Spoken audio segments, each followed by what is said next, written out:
اور میرے لیے یہ کوٹری ہے، یہ قید ہے۔ کیا اس کے بعد بھی تمہیں مجھ پر یقین نہیں آ سکا؟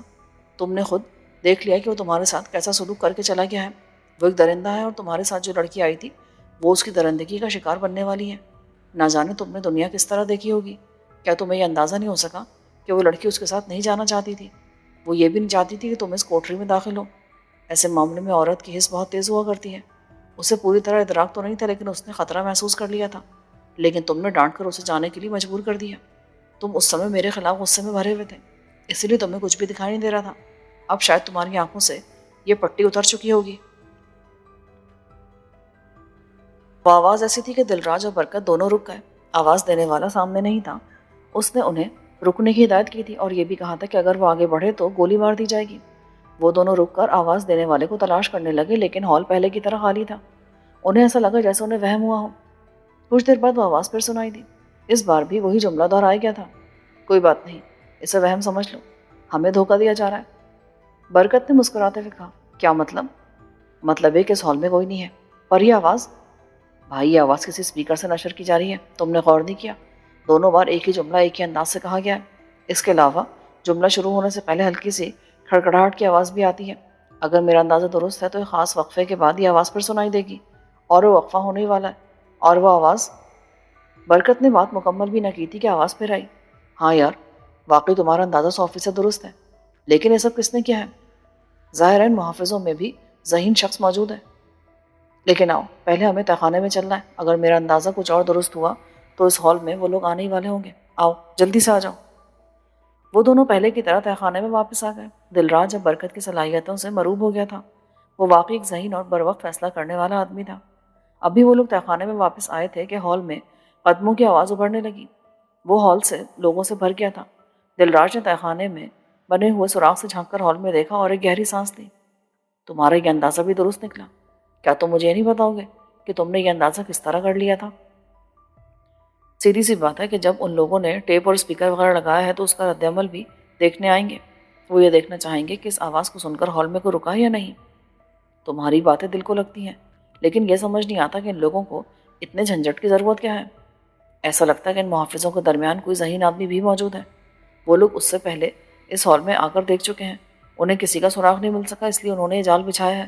ان کا خیال ہے شاید اس طرح اس ہال میں وہ دکھائی دے جائے۔ تو پھر اب پہ کیا جائے؟ دلراج نے پوچھا۔ کرنا کیا ہے، ہم پھر باہر نکلیں گے۔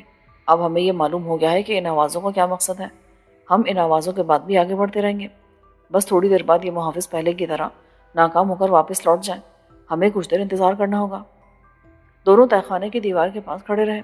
کچھ دیر بعد وہ ہال پہلے کی طرح محافظوں سے خالی ہو گیا۔ برکت نے خفیہ سوراخ کے ذریعے جھانک کر ہال میں دیکھا، پھر پہلے کی طرح دیوار میں خلا پیدا کیا اور وہ دونوں ہال میں آ گئے۔ دیوار کو پہلے کی طرح برابر کر دیا گیا۔ ان کے ہال پہ آتے پھر وہ آواز گونج اٹھی جس نے انہیں پہلے خبردار کیا تھا، لیکن انہوں نے آوازوں پہ دھیان نہیں دیا۔ برکت بڑی تیزی سے اس کمرے کی طرف دوڑ رہا تھا جہاں پہلے شیلا اور دلراج چھپے تھے۔ وہ کمرہ دفتر کے طور پر استعمال کیا جاتا تھا۔ دلراج کو اس بات پر حیرت تھی کہ اس کمرے میں کوئی کھڑکی وغیرہ دکھائی نہیں دے رہی تھی، پھر برکت باہر لے جانے کے لیے اس کمرے میں کیوں آیا تھا؟ لیکن اس نے برکت سے کچھ نہیں کہا۔ برکت نے اندر آنے کے بعد کمرے کا دروازہ بند کر دیا۔ اس کمرے میں آنے کے بعد برکت نے نہ جانے کس دیوار میں موجود کس خفیہ نشان کو متحرک کیا کہ کمرے کی ایک دیوار ایک طرف سرک گئی۔ اتنا بڑا خلا نمودار ہو گیا تھا کہ وہ دونوں اس کے اندر سے بخوبی باہر جا سکتے تھے۔ دونوں اس خلا سے باہر آ گئے۔ برکت اس عجائب گھر کے ہر خفیہ اور ظاہر راستوں سے واقف تھا۔ باہر آنے کے بعد اس نے دیوار پہلے کی طرح برابر کی۔ اب اسے دیکھ کر کوئی بھی یہ نہیں کہہ سکتا تھا کہ کچھ دیر پہلے اس میں کوئی خلا نمودار ہوا تھا۔ دیکھا، ہم باہر آ گئے، سوائے میرے اس راستے سے اور کوئی بھی واقف نہیں ہے۔ میرا خیال ہے کہ تم بہت بڑی خوش فہمی میں مبتلا ہو، دلراج نے کہا۔ وہ کیوں؟ برکت چونکا۔ شاید تم یہ بات بھول گئے کہ جب محافظ ہال میں آئے تھے تو اس کمرے کا دروازہ بند تھا۔ اس کا مطلب یہ ہوا کہ وہ پراسرار شخص اس کمرے میں موجود تھا۔ پھر جب دروازہ کھلا گیا تو اس کا کوئی پتہ نہ تھا۔ اس کا مطلب یہ ہے کہ وہ بھی تمہاری طرح اسی راستے سے باہر نکلا ہوگا۔ برکت چلتے چلتے رک گیا۔ اس نے بے ساختہ دلراج کا ہاتھ پکڑ لیا۔ وہ بہت بوکھلایا ہوا لگ رہا تھا۔ شاید تم ٹھیک کہتے ہو، میں واقعی خوش فہمی میں مبتلا ہوں۔ اس شخص کو یہ خفیہ راستہ معلوم ہے تو پھر ایسا کون ہو سکتا ہے؟ مجھ سے بہت بڑی غلطی ہو گئی۔ اب مجھے اس تہخانے کی حفاظت کرنا ہوگی، اس کے بعد ہی ہم کچھ کر سکیں گے۔ آؤ میرے ساتھ۔ اس نے دلراج کا ہاتھ پکڑا اور دونوں اس کمرے کی دیوار کی طرف دوڑ پڑے۔ اس کمرے سے ہوتے ہوئے وہ دونوں ہال میں آئے اور اسی وقت انہیں گھیر دیا گیا۔ بیک وقت کئی آدمی ان دونوں کے سامنے آ کر کھڑے ہو گئے تھے۔ بلرام مہاراجہ کے برابر آ کر کھڑا ہو گیا۔ واقعی بہت سے لوگ اس جھونپڑی کی طرف چلے آ رہے تھے۔ انہوں نے چارپائی اٹھا رکھی تھی جس پر کسی کی لاش پڑی تھی۔ گویا مہاراجہ کا یہ اندازہ درست ثابت ہوا تھا۔ کچھ ہی دیر میں لوگوں کو معلوم ہونے والا تھا کہ اس کٹیا میں رہنے والے سادھو مہاراج کا دیہانت ہو چکا ہے۔ اس کے ساتھ ہی بلرام کی مصیبت آ جاتی اور مہاراجہ بھی ایک بار پھر ان لوگوں کے چنگل میں چلے جاتے۔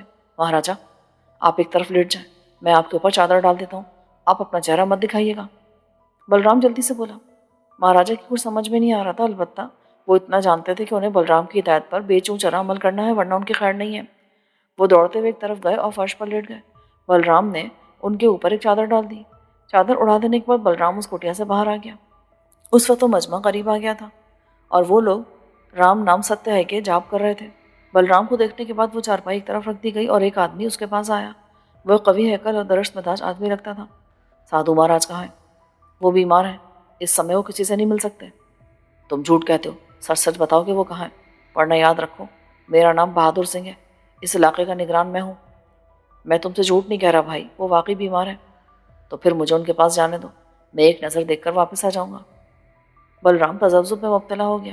یہ شخص پیچھے ہی پڑ گیا تھا۔ وہ جانتا تھا کہ اگر اس نے کچھ ہچکچاہٹ کا مظاہرہ کیا تو یہ لوگ اس پر ٹوٹ پڑیں گے، اسے ہٹاتے ہوئے جھونپڑی میں داخل ہو جائیں گے۔ ٹھیک ہے، اگر تم دیکھنا چاہتے ہو تو میرے ساتھ آؤ، لیکن صرف ایک آدمی چلے گا۔ سادھو مہاراج کو شور شرابہ پسند نہیں ہے۔ ہاں، صرف میں تمہارے ساتھ چل رہا ہوں۔ بہادر سنگھ نے خاموش کھڑے لوگوں کو صورتحال سے آگاہ کیا اور بلرام کا ہاتھ پکڑ لیا۔ چلو اندر، میں بھی تو مہاراج کا درشن کر لوں۔ بلرام اس شخص کو لے کر کٹیا میں آ گیا جہاں مہاراجہ کونے میں چادر اوڑے لیٹے تھے۔ بلرام کا دل اس وقت بہت تیزی سے دھڑک رہا تھا۔ بات صرف چند لمحوں کی تھی۔ یہ شخص سادھو مہاراج کو کٹیا میں غائب دیکھ کر فوراً ہنگامہ برپا کر سکتا تھا۔ مہاراج، میں نے سنا آپ کچھ بیمار ہو گئے ہیں۔ بہادر سنگھ نے مہاراجہ کو مخاطب کیا۔ مہاراجہ نے کوئی جواب نہ دیا۔ وہ بے حس حرکت لیٹے رہے۔ پھر اس وقت بلرام نے فوری طور پر ایک ارادہ کیا اور جھپٹ کر بہادر سنگھ کی گردن دبوچ لی۔ بلرام کی مضبوط گرفت میں وہ شخص پڑپڑانے لگا۔ بلرام نے اس کی گردن پر اپنے ہاتھ کا دباؤ ڈالا تو اس کی آنکھیں باہر آ گئیں۔ حلق سے خرخراہٹ کی آواز آنے لگی۔ کیا تم خاموشی سے میری بات سنو گے بہادر سنگھ، یا میں تمہاری گردن توڑ کے رکھ دوں؟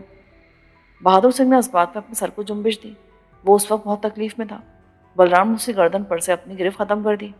اب وہ اکھڑی اکھڑی سانسیں لے رہا تھا۔ اس کی آنکھوں میں کرب کی شدت سے آنسو اتر آئے تھے۔ وہ بلرام کو کینہ توز نگاہوں سے گھورتے ہوئے اپنی گردن ملنے لگا۔ اس دوران مہاراجہ نے بھی اپنی چادر اتار پھینکی۔ مہاراجہ، جلدی سے اس بکس میں سے پستول نکال لیں۔ بلرام نے اتنا کہتے بہادر سنگھ کو پھر دبوچ لیا۔ بہادر سنگھ اگرچہ خود بھی قوی ہیکل آدمی تھا لیکن بلرام کے سامنے بے بس ہوا جا رہا تھا۔ مہاراجہ نے بلرام کے کہنے پر کونے میں رکھے ہوئے ٹین کے باکس سے پستول نکال لیا۔ یہ پستول کپڑوں کے اوپر ہی رکھا تھا۔ مہاراجہ نے بھی اس وقت بہت پھرتی سے کام دیا۔ اس نے پستول کا رخ بہادر سنگھ کی طرف کر دیا۔ دیکھو بہادر سنگھ، یہ موقع پوری تفصیل میں جانے کا نہیں ہے۔ باہر تمہارے آدمی کھڑے ہیں، اگر ہم تمہیں ہلاک بھی کر دیں تب بھی ہم یہاں سے نہیں نکل سکیں گے۔ اس کے باوجود میں چاہتا ہوں کہ تم میری بات پر یقین کر لو، ساتھ دو میرا۔ بہت خوب، کیا اس طرح زبردستی کسی کو ساتھ دینے پر مجبور کیا جا سکتا ہے؟ بہادر سنگھ نے تنزیہ کہا۔ نہیں، بالکل نہیں، یہ بھی میں جانتا ہوں، لیکن بھگوان کے لیے تم اس وقت ہمارا ساتھ دو۔ تمہیں نہیں معلوم کہ تم کس جال میں پھنس گئے ہو۔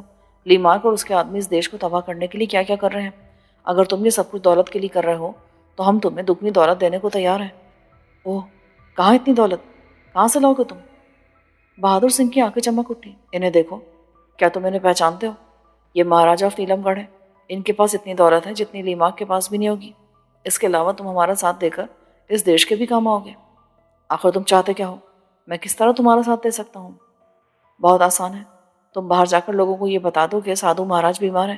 اس طرح لوگوں کی توجہ یہاں سے ہٹ جائے گی۔ تو سادھو مہاراج ہیں کہاں؟ ان کا دیہانت ہو چکا ہے۔ میں تم سے سچ کہتا ہوں، سادھو مہاراج قدرتی موت مرے ہیں، ہم نے ان کے ساتھ کچھ بھی نہیں کیا۔ بہادر سنگھ کے ہونٹوں پر ابھی تک ایسی مسکراہٹ تھی کہ یہ اندازہ نہیں ہو رہا تھا کہ بلرام یقین کر رہا ہے یا بے اعتباری کا شکار ہے۔ دیکھو بہادر، تم مجھ پر وشواس کرو، شاید تم سے کہیں زیادہ مجھے سادھو مہاراج سے محبت تھی۔ میں ان کا اپنے باپ کی طرح احترام کرتا تھا کیونکہ انہوں نے مجھے پناہ دی تھی، جان بچائی تھی میری۔ تمہیں میری کہانی تو معلوم ہوگی ہی، اسی لیے میں اپنی جان بچانے والے کے خلاف کیا کر سکتا تھا؟ وہ قدرتی موت مرے ہیں اور میں نے ان کا کریا کرم کر دیا ہے۔ یقین جانو اس میں ذرا برابر بھی جھوٹ نہیں ہے۔ اگر ایسی بات ہے تو پھر تم نے سادھو مہاراج کے دیہانت کی خبر کیوں نہیں دی؟ بہادر سنگھ نے پوچھا۔ کیسی باتیں کر رہے ہو؟ خبر دینے کا مطلب یہ ہوتا کہ میں خود اپنے ہاتھوں سے اپنی موت کا حکم دے دیتا۔ تم خود سوچو، مہاراج کے مرتے ہی لیماک اور سادھو مہاراج کے درمیان ہونے والا معاہدہ خود بخود ختم ہو گیا ہے۔ ایسی صورت میں تم ہی لوگ مجھے اس جنگل سے اٹھا کر لے جاتے۔ تو یہ بات ہے، اب کیا چاہتے ہو تم؟ فی الحال تو تم سادھو مہاراج کی موت کو ظاہر مت ہونے دو، یہ تمہارا ہم پر احسان ہوگا۔ اس کے بعد تم میرا ساتھ دو۔ دیکھو اس وقت ہم دونوں تمہارے رحم و کرم پر ہیں۔ اگر تم باہر جا کر ان لوگوں کو بتا دو گے تو ہم کچھ بھی نہیں کر سکیں گے۔ ہم تم سے اس وقت التجا کر سکتے ہیں، لیکن اس کے ساتھ یہ بھی یقین دلاتے کہ اگر تم نے ہمارے کہنے پر عمل کیا تو ہم تمہیں اتنا دیں گے کہ جتنا تم نے تصور بھی نہیں کیا ہوگا۔ اب تم جانا چاہتے ہو تو چلے جاؤ۔ مہاراجہ پستول جھکا لیں۔ مہاراجہ نے اپنا پستول والا ہاتھ نیچے گرا لیا۔ بہادر سنگھ گہری نگاہوں سے ان دونوں کو دیکھ رہا تھا۔ پھر اس نے گہری سانس لی۔ ٹھیک ہے، میں اس وقت تمہاری بات مان کر جا رہا ہوں اور میں آج رات کو پھر تمہارے پاس آؤں گا، لیکن میرے ساتھ کسی قسم کا دھوکہ نہیں ہونا چاہیے۔ ہم تمہیں کیا دھوکہ دے سکتے ہیں؟ تم خود سوچو، ہم تو خود تمہاری مدد کے محتاج ہیں۔ بہادر سنگھ ان دونوں کو گھورتا ہوا باہر نکل گیا۔ بلرام جلدی سے کھڑکی کے پاس آ کر کھڑا ہو گیا۔ وہ دونوں اس وقت پوری طرح بہادر سنگھ کے رحم و کرم پر تھے۔ مہاراجہ بھی بلرام کے پاس آ کر کھڑے ہو گئے۔ ان کی سانسیں تیز تیز چل رہی تھیں اور ہاتھ پیروں میں ہلکی سی لرزش ہو رہی تھی۔ بلرام کا حال بھی ان سے مختلف نہیں تھا، لیکن اس نے خود کو سنبھال رکھا تھا۔ کھڑکی کی آڑ میں کھڑا وہ باہر دیکھ رہا تھا۔ پھر اس نے بہادر سنگھ کی آواز سنی جو لوگوں کو بتا رہا تھا، ہاں، سادھو مہاراج بہت سخت بیمار ہیں۔ وہ نہ تو کسی کو درشن دے سکتے ہیں اور نہ ہی کوئی ان کے قریب جا سکتا ہے۔ مہاراجہ دیوار سے ٹیک لگا کر بیٹھ گئے۔ بہادر سنگھ کی آواز انہوں نے بھی سن لی تھی۔ ان کے ہاتھ پیروں کی لرزش بتدریج کم ہونے لگی۔ بلرام نے بھی اطمینان کی سانس لی۔ کچھ دیر بعد وہ مجمع لاش والی چارپائی کو اٹھائے واپس جا چکا تھا۔ اب وہاں سناٹا تھا۔ بھگوان نے ہمیں بچا لیا، ورنہ ہماری موت سامنے کھڑی تھی۔ مہاراجہ، ابھی بھی کچھ کیا جا سکتا ہے۔ ہو سکتا ہے کہ بہادر سنگھ اپنا ارادہ تبدیل کر دے۔ وہ واپس جا کر لیمار کو ہمارے بارے میں بتا دے۔ فرض کریں اگر اس نے ایسا کچھ نہ کیا تب بھی ہمارے یہاں سے نکلنا آسان نہیں ہوگا۔ ہو سکتا ہے بہادر سنگھ کا تعاون بھی ہمارے کسی کام نہ آ سکے۔ اس کا مطلب تو یہ ہوا کہ ہمیں ساری زندگی اسی جنگل میں قید رہنا ہے۔ کیوں؟ مہاراجہ جھلا کر بولے، آپ یہ دیکھ لیں کہ آپ کے سامنے کوششیں کر تو رہا ہوں میں، ویسے ایک راستہ تو دکھائی دیا ہے۔ ہو سکتا ہے کہ ہم کامیاب بھی ہو جائیں۔ ابھی سے کوئی فیصلہ کرنا بہت مشکل ہے۔ آج رات کا انتظار کریں، دیکھیں آج رات کیا ہوتا ہے۔ داور پر سخت جھلاہٹ طاری تھی۔ اس نے اپنی پوری زندگی میں اتنا بڑا دھوکہ کبھی نہیں کھایا تھا۔ کرشن پرساد نے جس دیدہ دلیری کا مظاہرہ کیا تھا وہ بھی اپنی جگہ بے مثال تھا۔ اس نے بے جھجک داور اور رام پرساد کو ایک ہی کوٹری میں قید کر دیا تھا۔ یہ داور کی ایسی توہین تھی جس کا تدارک اس کی سمجھ میں نہیں آ رہا تھا۔ وہ بڑی خاموشی سے رام پرساد کا برا بھلا سنتا رہا، جو اب خود بھی بولتے بولتے نڈھال ہو کر ایک طرف بیٹھ گیا تھا۔ تو مجھے بتاؤ کہ یہاں سے نکلنے کا کوئی راستہ ہے؟ میں اس شخص کے ٹکڑے کر دینا چاہتا ہوں۔ فی الحال تو کوئی راستہ نہیں ہے، رام پرساد نے تھکی ہوئی آواز میں کہا۔ داور نے اپنی دونوں مٹھیاں بھینچ لیں۔ اچانک اس کی سمجھ میں ایک بات آئی، اور وہ بات یہ تھی کہ اسے خود پر قابو رکھنا چاہیے، اپنے غصے کو تیاگ دینا چاہیے، ورنہ غصے کی آندھی سامنے والے راستے کو بھی نگاہوں سے اوجھل کر دے گی۔ وہ ٹھنڈا ہو گیا اور پرسکون ہوتا چلا گیا۔ اب بتاؤ یہ سب چکر کیا ہے؟ جب تک وہ راستہ نظر نہیں آتا میں تمہاری کہانی سن لوں۔ ہاں، یہ رویہ بہتر ہے، رام پرساد نے پھیکی سی مسکراہٹ کے ساتھ کہا۔ میں تمہیں اپنے بارے میں سب کچھ بتا دوں گا تاکہ تمہیں یہ معلوم ہو جائے کہ میں نے اب تک کتنا جبر برداشت کیا ہے۔ ہم دونوں جڑواں بھائی ہیں، ایک ہی ماں باپ کی ایسی اولاد جن کی صورتیں بھی ایک دوسرے سے اتنی مشابہ ہیں کہ ہر شخص ہمیں دیکھ کر دھوکے میں آ جاتا ہے۔ ہمارے والدین بڑے بارسوخ اور دولت مند تھے۔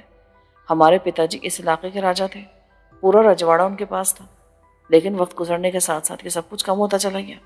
دوسری طرف میرے اور کرشن پرساد کے مزاج میں اختلاف بڑھتا گیا۔ وہ شروع سے ہی بہت ہوس پرست اور شیطان صفت تھا۔ سونے پہ سہاگا یہ ہو کہ اس جوان ہونے کے بعد اس کی ملاقات منگی چمار سے ہو گئی اور اس شخص نے کرشن پرساد کو مجسم شیطان بنا کے رکھ دیا۔ منگی چمار؟ یہ کون ہے؟ ایک انتہائی خبیث اور وحشتناک آدمی ہے۔ تم تو صرف ایک شخص کو دیکھ کر پریشان ہو۔ تم نے تو صرف کالی موت کو دیکھا ہے، لیکن اس کمبخت منگی چمار نے نہ جانے کتنی کالی موتیں تخلیق کی ہیں۔ وہ ایک انتہائی مکروہ آدمی ہے، گندے علوم کا ماہر۔ وہ صرف طاقت اور دولت کا پجاری ہے۔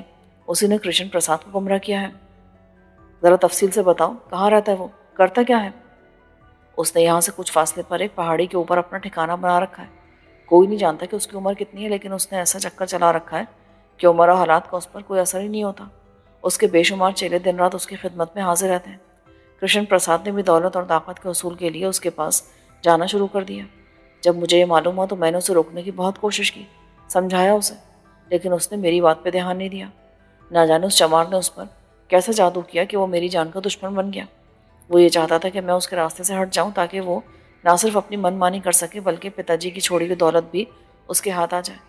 میرا وچار ہے کہ اس نے میری سمسیا پر اسی خبیث منگی چمار سے مشورہ لیا ہوگا جس نے مشورہ دیا کہ مجھے پاگل قرار دے کر اس ویرانے میں بند کر دیا جائے۔ لیکن اس نے تو یہ کہا تھا کہ تم بچپن سے ذہنی طور پر غیر متوازن تھے۔ اس کے علاوہ دوسری بات یہ کہ اگر وہ چاہتا تو تمہیں ہلاک کروا سکتا تھا، پھر اس نے تمہیں زندہ رکھنے کا خطرہ کیوں مول لے لیا؟ وہ مجھے براہ راست ہلاک نہیں کروا سکتا ہے۔ اس کا کارن یہ کہ پتا جی کی بے پناہ جائیداد میں میرا بھی حصہ ہے۔ ہم دونوں آدھے آدھے کے حقدار ہیں۔ میں نے فوراً اپنے ارد گرد خطرہ محسوس کیا تھا، اس لیے ایک وصیت تیار کروا لی جس کی روح سے اگر میں ہلاک ہو جاتا ہوں تو میری موت کے بعد میری جائیداد سرکار کے پاس چلی جائے گی۔ یہ احتیاطی تدبیر میں نے اسی لیے اختیار کی تھی کہ وہ مجھے ہلاک کروانے سے گریز کرے۔ تم ذرا یہ دیکھو کہ یہ کیسا دور ہے کہ لوگ حق کا ساتھ نہیں دینا چاہتے۔ لوگ جانتے ہیں کہ ہم دونوں ایک ہی ماں باپ کی اولاد ہیں۔ جتنی دولت اس کے پاس ہے اتنی دولت کا مالک میں ہوں، لیکن لوگوں نے ساتھ کس کا دیا؟ برے بھائی کا۔ ہو سکتا ہے لوگ اس کے گرو منگی چمار سے خوفزدہ ہو کر اس کا ساتھ دے رہے ہوں، لیکن کارن چاہے کچھ بھی ہو، سچ تو یہ کہ میں سب کچھ رکھتے ہوئے بھی ایسی بے بسی کی زندگی گزار رہا ہوں۔ تم مجھے یہ تو بتاؤ کہ اگر تمہارا ذہنی توازن ٹھیک نہیں ہے تب بھی تو تمہاری دولت تمہارے کسی کام نہیں آ سکتی۔ یہ بات تو ہے۔ خود کرشن پرساد کئی بار کوشش کر چکا ہے کہ وہ اس دولت کو مجھے پاگل قرار دے کر ہتھیا لے، اور وہ مجھے پاگل ہی سمجھتا ہے کیونکہ اس کے سامنے جان کے خوف سے میں نے کبھی خود کو صحیح الدماغ ظاہر نہیں کیا۔ لیکن میرا وکیل بہت ہوشیار آدمی ہے۔ اس نے اب تک کرشن پرساد کی ہر کوشش کو ناکام بنائے رکھا ہے۔ اس کا موقف ہے کہ میں جلد یا بدیر سے صحتیاب ہو جاؤں گا، کیونکہ میں مستقل پاگل نہیں رہتا بلکہ مجھ پر صرف دورے پڑتے ہیں، اور یہ دورے ٹھیک بھی ہو سکتے ہیں۔ دوسری طرف ڈاکٹر ترپائی بھی میرا ساتھ دے رہے ہیں۔ ڈاکٹر ترپائی؟ کیا کہہ رہے ہو؟ وہ تمہارا ساتھ دے رہا ہے؟ یعنی وہ کرشن پرساد کا ساتھی نہیں تھا سے تمہاری کیا مراد؟ ڈاکٹر مر چکا ہے، داور بولا۔ میں اس کا سبب بعد میں بتاؤں گا، پہلے یہ بتاؤ کہ یہ سب چکر کیا ہے؟ کیا وہ تمہارا ساتھ دے رہا تھا یا کرشن پرساد کا؟ میری سمجھ میں نہیں آ رہا۔ وہ بہت زبردست آدمی تھا داور۔ میں تمہیں یہ بتا چکا ہوں کہ میں نے اپنی جان کے خوف سے پاگل پن طاری کر لیا تھا، تو کرشن پرساد نے اپنا اطمینان کرنے کے لیے مجھے ڈاکٹر ترپائی کے حوالے کر دیا۔ میں نے ڈاکٹر ترپائی کو ساری صورتحال بتا دی۔ میں نے اس سے کہا کہ وہ میرے راز کو خود تک رکھے۔ اگر اس نے یہ کہہ دیا کہ میں ذہنی طور پر ٹھیک ہوں تو اس کی یہ بات میری موت کا پیغام بن جائے گی۔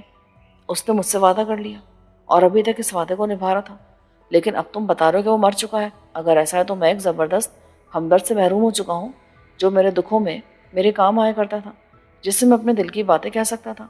مجھے وشواس نہیں ہوتا کہ وہ مر چکا ہے۔ کیا تم مجھے یہ نہیں بتاؤ کہ وہ کس طرح مرا؟ کیا بتاؤں؟ داور کھڑا ہو کر کوٹری میں ٹہلنے لگا۔ اس شخص کو میں نے اپنے ہاتھوں سے مارا ہے۔ تم نے؟ کیوں کیا تم نے ایسا؟ کیوں مارا اس کو؟ ٹھہرو، میں تمہیں سب کچھ بتاتا ہوں۔ داور اس کے پاس جا کر بیٹھ گیا۔ پھر اس نے رام پرساد کو ڈاکٹر ترپائی کی موت کے بارے میں سب کچھ بتا دیا۔ میری سمجھ میں نہیں آتا کہ ڈاکٹر اتنی خاموشی سے کیوں مر گیا۔ اس نے یہ کیوں نہیں کہا کہ تم کالی موت نہیں ہو؟ اگر وہ چاہتا تو اسی وقت تمہاری صفائی پیش کر سکتا تھا۔ نہیں، وہ ایسا نہیں کر سکتا تھا، رام پرساد نے کہا، کیونکہ اسے خود یہ معلوم نہیں تھا کہ میں کالی موت ہوں یا نہیں۔